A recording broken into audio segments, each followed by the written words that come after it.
Bonjour à tous, c'est Edgewan. Aujourd'hui, on se retrouve pour parler du match France-Belgique avec la victoire de la France 3-2. Dans un match très compliqué pour la France, et même la France, on va dire, peut remercier la Belgique justement d'avoir arrêté de jouer en deuxième mi-temps parce que sinon la France n'aurait jamais gagné.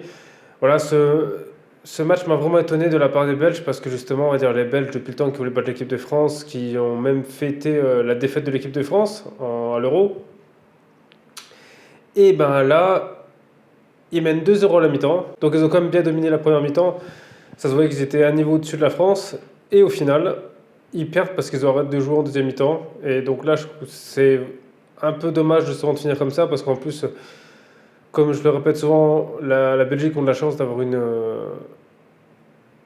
sélection de joueurs vraiment d'un bon niveau parce que voilà, il y a quelques années, c'était vraiment pas ça du tout. Et ben malheureusement, ils n'en profitent pas. Et là, je pense qu'ils auraient pu justement gagner, on va dire, leur premier titre, enfin, la Ligue des Nations. Et ben non.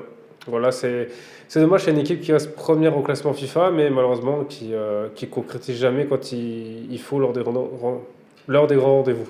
Donc on va revenir sur la première mi-temps. La première mi-temps, au début, c'était vraiment très serré, c'est-à-dire que c'était à peu près équivalent les occasions. C'est-à-dire un coup c'était la France qui allait devant le but, un coup c'était les Belges. C'est vrai qu'il y avait les équipes étaient du même niveau. Quand j'ai vu ça, je me suis dit celui qui va gagner le match, ça va être le premier qui va marquer ou celui qui va être le plus réaliste, parce qu'au final les deux ont des occasions et aucun semblait dominer. Mais vers la fin de la première mi-temps, c'est plus la Belgique justement que dominer le match. Ils vont ouvrir le score grâce à Carrasco. Alors là, sur ce but, pour moi, Loris est complètement responsable parce que déjà, il tire côté gardien. Normalement, il aurait dû l'arrêter, hein. Je veux dire, en plus, il bouge pas. Un ballon, justement, si on bouge pas, bah, ça ne peut pas s'arrêter. Et là, qui disent qu'il est masqué, il est masqué. Franchement, des buts, j'en ai déjà vu plein. Et dès comme ça, que le gardien ne bouge pas au niveau là, c'est très très rare d'avoir quand même ça.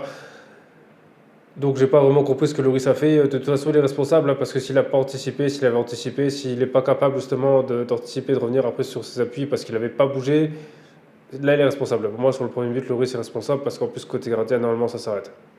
Et après, la Belgique, justement, ils vont doubler la mise pas longtemps après grâce à Lukaku. En plus, c'était un beau but de Lukaku parce qu'il a été tout seul était sur le côté, après il est revenu.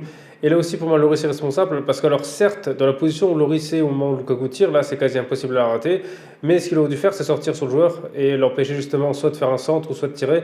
Il aurait dû faire ça, et au final, il se prend un but. Donc c'est pas que là, Loris, pour moi, sur les deux buts, il est totalement responsable. Beaucoup le défendent, mais bon, au bout d'un moment, là, il faut être honnête que là, il aurait quand même dû faire autre chose. Et je pense que Loris, justement, petit à petit, commence un peu à décliner. Et pourquoi pas laisser sa chance à Maignan. Ça pourrait être une opportunité, justement, qu'il prenne l'expérience. Et peut-être, justement, que ça le propulse vraiment au très haut niveau. Donc voilà, ça faisait 2-0 pour la Belgique. Voilà, la France qui ont essayé d'exister un peu avec quelques petites occasions. Mais voilà, c'était compliqué. Et ensuite, la deuxième mi-temps. Alors, deuxième mi-temps, on va dire jusqu'à la 60e minute, ça a été comme le match Italie-Espagne. Il n'y a rien du tout. Rien, c'était... La France ne jouait pas, le Belgique non plus. Et ensuite, la France, justement, ils vont revenir à réussir à revenir grâce à Benzema. C'était un beau but parce qu'il fallait quand même l'apprendre. Voilà, c'est un but. Il était dos au but et il a se retourné et marque. C'est vrai que des buts comme ça, on en voit des fois, mais il faut toujours les mettre, c'est vraiment pas évident. Là, ça faisait 2-1 et ensuite, après le 2-1, justement, la France, ils vont continuer de pousser et les Belges ils vont vraiment avoir du mal à contenir la France. La France, on va dire, ils ont eu plusieurs occasions d'égaliser, mais ils vont égaliser grâce à un penalty de Mbappé. Donc le penalty, la faute, elle est sur Griezmann. Et pour moi, ce penalty, il est vraiment très très généreux parce que honnêtement, quand l'arbitre il a mis un carton jaune, au début, je croyais que c'était pour Griezmann pour simulation. Parce que si on regarde le ralenti, il faut être honnête, hein. Le joueur belge, il met un coup à Griezmann. Griezmann, il continue et après, il saute et il jette par terre. Pour moi, pour ça, ça ne devrait pas être penalty. Quand j'ai vu ça, c'est quand même. Quand j'ai vu ça, je me suis dit, l'arbitre ne peut pas siffler penalty là-dessus parce que s'il lui met un coup et qu'il tombe direct, ok, là normal, pas de souci à penalty, mais si après il tombe, après c'est que c'est fait exprès, sinon il aurait pu continuer, ok, il y a faute, mais là tomber pour moi sans rajouter. Donc je pense que là le penalty est vraiment très très très généreux. Bon voilà, après il y a des fois c'est défavorable le penalty, des fois c'est favorable, là c'est bien pour eux que c'était favorable.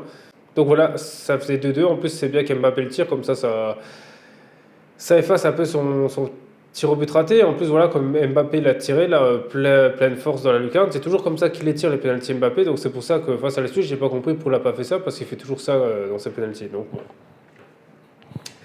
Et après la Belgique, eh ben, ils vont mettre un but hors jeu. Alors là, ils ont pas eu de chance parce que leur jeu il était vraiment limite limite. En plus, on n'a même pas bien vu au ralenti, mais bon, c'est dommage.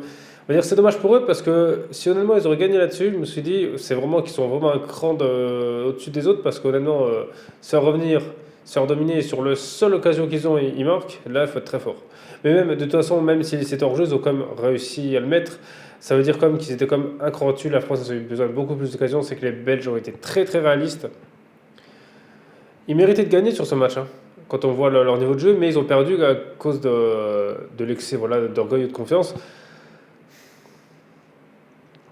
Et ça, je pense qu'ils vont s'en souvenir pendant très longtemps. Et là, la France, cette fois-ci, justement, on va dire, ils ont quand même pas volé leur victoire parce qu'ils ont quand même, ils sont quand même battus, même si justement ils étaient menés. Et ben, il faut quand même continuer à jouer pour égaliser. Par exemple, c'est ce que l'Italie n'a pas fait hier. Donc là, c'est quand même bien voilà, d'avoir fait ça. Ça montre quand même qu'ils ont quand même plus de mental que certaines équipes. Donc je trouve ça pas mal. Et puis le troisième but, j'en ai pas parlé. Alors c'est Théo Hernandez qui l'a mis. C'est vrai que, on va dire, il était obligé de le mettre. Parce que quand il était tout seul, il avait le temps de contrôler. Si tu le mets pas au niveau là, ouais, c'est que t'as rien à faire jouer à pro. Mais voilà, c'est quand même bien qu'il l'ait mis. Et voilà, ça a permis justement de mettre 3-2. Puis même là, encore, je veux dire qu'il récupère un ballon presque dans la surface, il a le temps de contrôler, ça montre bien que les Belges n'y étaient pas du tout, hein. Parce que normalement, au niveau là, t'as pas le temps de contrôler comme ça. Je veux dire, il aurait limite le temps de jongler avec le ballon encore avec.